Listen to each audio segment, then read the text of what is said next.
Bonjour à toutes et à tous, c'est le numéro 40 de la série Ainsi va le monde intitulée Hors sol. Dans le langage, ou plutôt la langue, se passe un phénomène assez constant qui consiste à prendre un mot habituellement employé dans un domaine pour l'importer dans un autre domaine. L'éducation utilise par exemple depuis au moins 3 décennies ou 4 un vocabulaire emprunté à la médecine, l'entreprise ou l'armée. On y fait des diagnostics et élabore des protocoles de remédiation. Le professeur est un manager, il a des objectifs et des stratégies. Il n'y a plus d'interro écrites ou orales, mais des évaluations grâce à des grilles de critères et d'items qui remplacent progressivement le bulletin de notes. Les encouragements, les félicitations, les sanctions sont remplacés parfois par des smileys ou des émoticônes. Dans l'exemple de l'éducation, l'investissement est massif. Ce sont des mots et des méthodes, des manières de faire et de penser.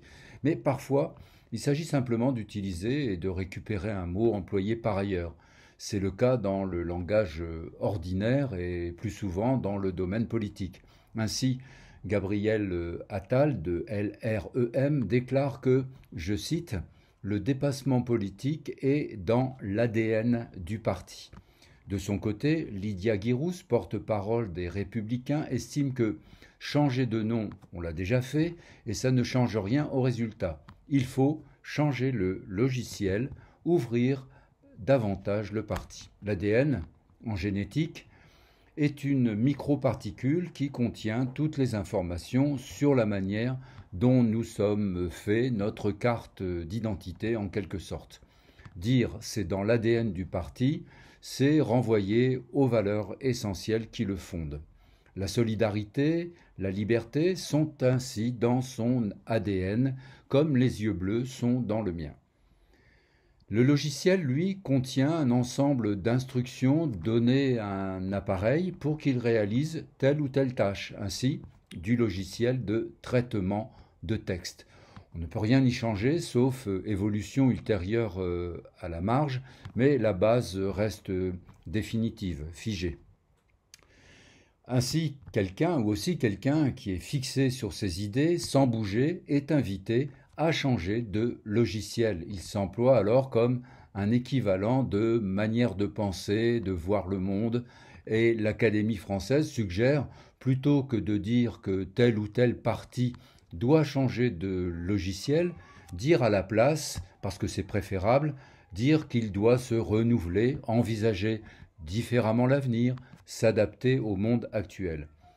Ce sont des métaphores ou des analogies dont on ne voit pas bien ce qu'elles apportent à la compréhension des phénomènes.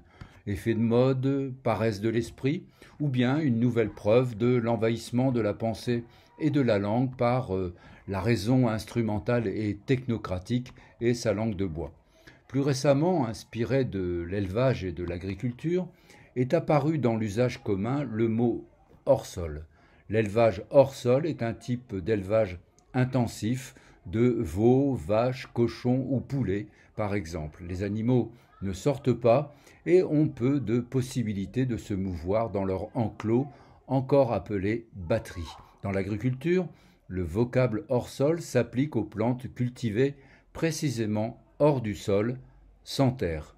Tomates, fraises, calibrées sont ainsi disponibles en toute saison et ne connaissent qu'une seule saison, celle de la serre dans laquelle elles poussent.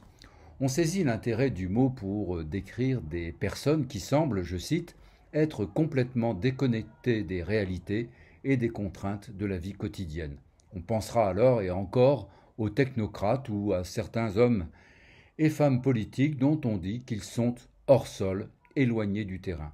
Mais n'est-ce pas aussi le cas de certains individus dits modernes, postés à longueur de journée, voire de nuit, devant des écrans, grands ou petits, dans une serre, sans bouger, en batterie, formaté, calibré, hors sol? Platon, ce philosophe de l'ancienne Grèce, dans une allégorie, avait déjà imaginé des hommes hors sol, en les enfermant dans une caverne depuis leur naissance et n'ayant connaissance du monde qu'à travers des ombres projetées sur la paroi de la grotte.